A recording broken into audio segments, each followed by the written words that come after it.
ఈరోజు విజయవాడ వెస్ట్కి వచ్చాము. ఇక విజయవాడ వెస్ట్ క్యాండిడేట్ ఆసిఫ్ గారు ఉన్నారు, మాట్లాడదామన్నా.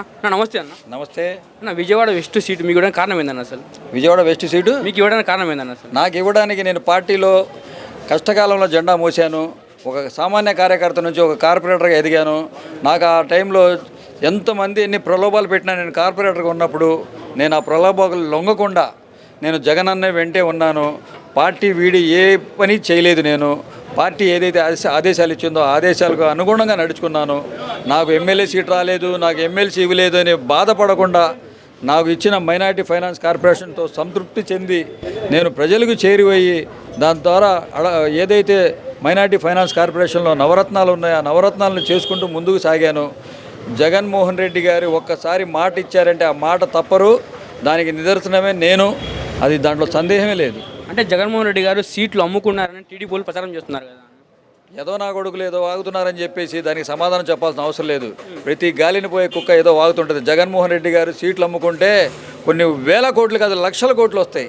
జగన్మోహన్ రెడ్డి గారు నాలాంటి సామాన్యుడికి సీట్ ఇచ్చారు. వాళ్ళలాగా సూట్ కేసులు చూసి ఏదో వెనక ధనం ఎంత ఉందని చూసి ఇవ్వలేదు. కేవలం జగన్మోహన్ రెడ్డి గారు పార్టీని గుర్తించి ఎవరైతే కష్టాన్ని గుర్తించి ఆసిఫ్ మావోడు, నేను గతంలో మాట ఇచ్చున్నాను, నేను సీఎం అవ్వక ముందు నుంచి పార్టీ స్థాపించిన కాడి నుంచి నా దగ్గరే నాతోనే ఉన్నాడు అని చెప్పేసి గుర్తించి నాకు ఈ యొక్క సీటుని ఇవ్వడం జరిగింది. అందుట్లో ఇంకొక విషయం కూడా చెప్తున్నాను మీకు. ఇక్కడ అధికంగా ముస్లిం మైనార్టీలు ఉన్నారు. జన సమీకరణను బట్టి కొన్ని సీట్లు కేటాయించారే తప్ప గతంలో ఒకసారి జగన్మోహన్ రెడ్డి గారు ఈసారికి ఈ యొక్క సీటుని మీరు మాకు ఇవ్వండి, వెల్లంపల్లి శ్రీనివాస్ని గెలిపించండి, నెక్స్ట్ నుంచి ఈ సీట్ మీకే ఇస్తానని మాట ఇచ్చారు. అందుట్లో ముఖ్యంగా నాకు ఇస్తానని చెప్పి మాట ఇచ్చారు కాబట్టి ఆ మాట తప్పకుండా నాకు ఇవ్వడం జరిగింది.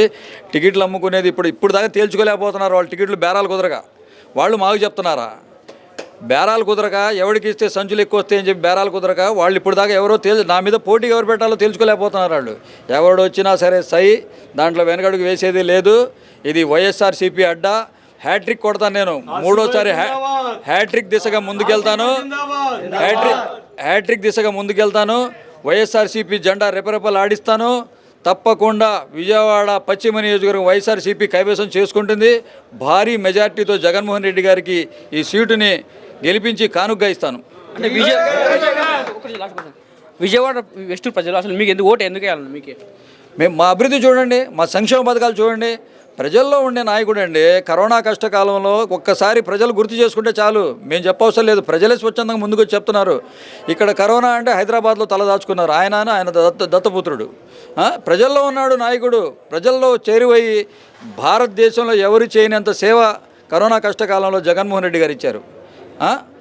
వాలంటీర్స్ వ్యవస్థ ద్వారా ఎంత వాళ్ళ ప్రాణాలు సైతం లేకుండా వాలంటీర్లు నీళ్లలో వెళ్ళి వాళ్ళకి కరోనా అంటే కూడా వాళ్ళకి భయపడకుండా వెళ్ళి వాళ్ళకి వైద్యం చేయించారు. వాళ్ళకి ట్యాబ్లెట్స్ ఇచ్చి, మెడిసిన్స్ ఇచ్చి, కూరగాయలు ఇచ్చి, వాళ్ళకి ఏం కావాలో ఈ ఆక్సిజన్ ఇచ్చి వాళ్ళకి ఎక్కడైతే బెడ్లు ఖాళీగా ఉన్నాయో వాళ్ళ సేవ చేశారు. మరి అలాంటి వ్యక్తిని కాకుండా ఏదో పూటకో మాట గంటకో మాట అక్కడ పుట్టానంటాడు, ఇక్కడ పుట్టానంటాడు. ఎక్కడ పుట్టాడు ఆయనకే తెలియదు.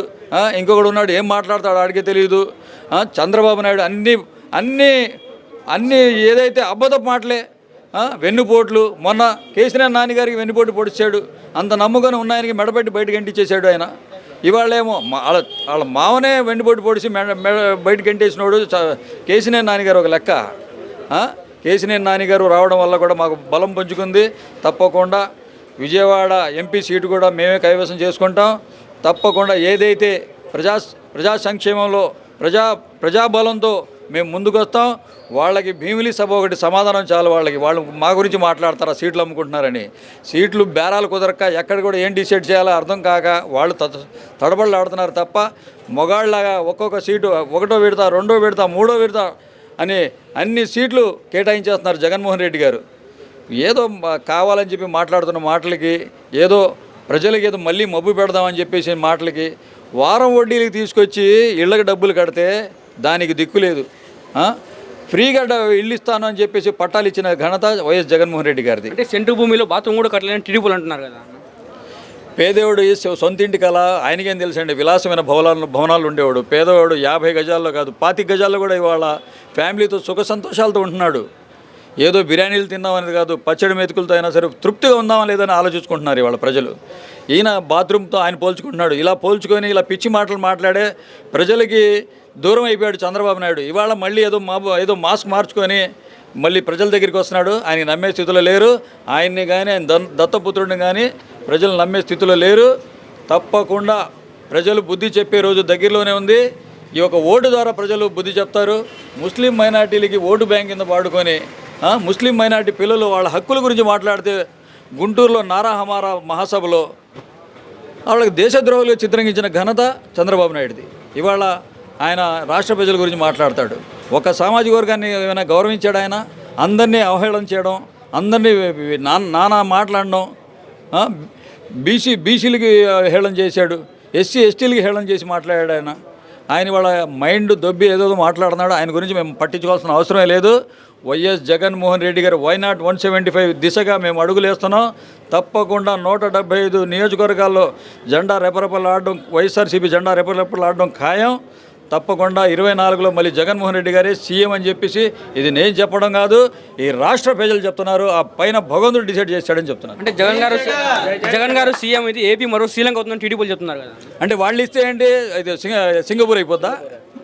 ఈ పథకాలు వాళ్ళు ఇస్తే సింగపూర్ అయిపోద్ది, మేము ఇస్తేమో శ్రీలంక అయిపోద్ది. మాటలకు వినడానికైనా అర్థం ఒకటి ఉండాలి. ఏదో దసరాకి ఇంకా చాలా టైం ఉంది, పిట్టల ద్వారా వేషాలు వేసుకొని తిరుగుతున్నారు తండ్రి కొడుకులు. అంటే షర్మిల గారు కాంగ్రెస్లోకి వెళ్ళారు, జగన్కి గుచ్చుకుంది, జగన్కి ఎదురు తగిలిందంటున్నారు. ఏమండి, మా రాష్ట్రానికి ద్రోహం చేసింది ఎవరు? రాష్ట్రాన్ని విడగొట్టింది ఎవరు? కాంగ్రెస్. అలాంటి కాంగ్రెస్ని మా రాష్ట్ర ప్రజలు గౌరవిస్తారా?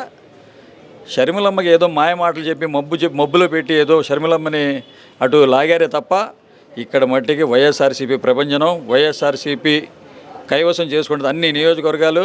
జగనన్న వెంటే ఎస్సీ ఎస్టీ బీసీ మైనార్టీలు మొత్తం జగనన్న వెంటే ఉంటారు. Thank you.